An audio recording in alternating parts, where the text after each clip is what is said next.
సిరిసిల్ల నేతల కోసం ప్రవేశపెట్టిన వర్కర్ టు ఓనర్ పథకాన్ని సంక్రాంతి పండుగలోగా అమలు చేయాలి. లేదంటే 10,000 మంది కార్మికులతో సర్కార్ను కదిలించేలా మహాధర్నా చేపడతామని రాష్ట్ర వర్కింగ్ ప్రెసిడెంట్ కేటీఆర్ అల్టిమేటం ఇచ్చారు. అర్హులైన నేత కార్మికుల జాబితాను సిద్ధం చేసి సబ్సిడీపై పవర్ లూమ్లు కొనుగోలు చేయడానికి అవసరమైతే నిధులను వచ్చే బడ్జెట్లో కేటాయించాలని డిమాండ్ చేశారు.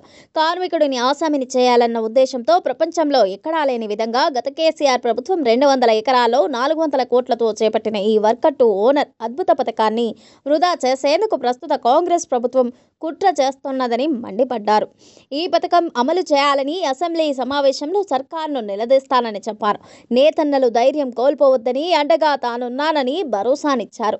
కేటీఆర్ రాజన్న సిరిసిల్ల జిల్లా కేంద్రంలో పర్యటించారు. మధ్యాహ్నం 2 గంటలకు సిరిసిల్లాలోని తెలంగాణ భవన్కు చేరుకున్నారు.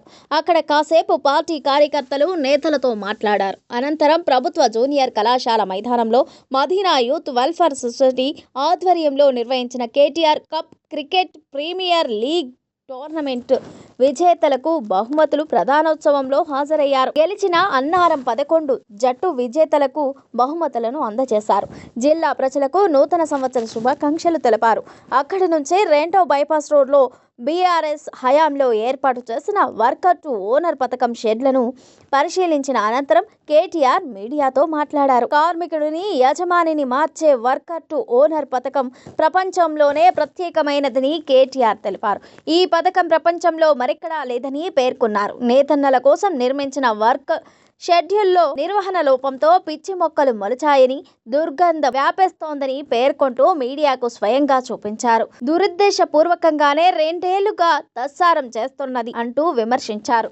నేతన్నల కోసం నిర్మించిన షెడ్లలో నేడు తొండలు గుడ్లు పెడుతున్నాయని విమర్శించారు. ఇకనైనా ప్రభుత్వం మొద్దు నిద్ర వేడి సంక్రాంతిలోగా వర్కర్ టు ఓనర్ పథకాన్ని ప్రారంభించాలని డిమాండ్ చేశారు.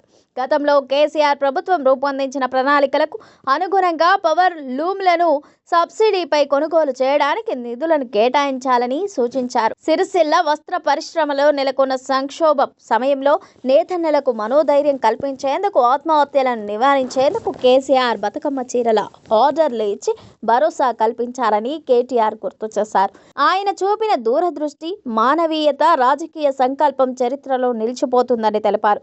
కరీంనగర్ ఎంపీగా కేసీఆర్ ఉన్నప్పుడు 2005లోనే సిరిసిల్ల నేతల దుస్థితిని ఆయన గుర్తించారని చెప్పారు. ఒక వారం వ్యవధిలో 9 మంది నేతన్నలు ఆత్మహత్య చేసుకున్న ఘటనతో చలించిపోయారని గుర్తు చేశారు. సిరిసిల్ల నేతన్నలపై దయలేని కాంగ్రెస్ ప్రభుత్వానికి సోయి రావాలని ఉద్దేశంతో పార్టీ తరపున 50 లక్షలు సిరిసిల్ల పద్మశాలి సమాజానికి అందజేసి ఆదుకున్న విషయాన్ని ఈ సందర్భంగా ఆయన గుర్తు చేశారు.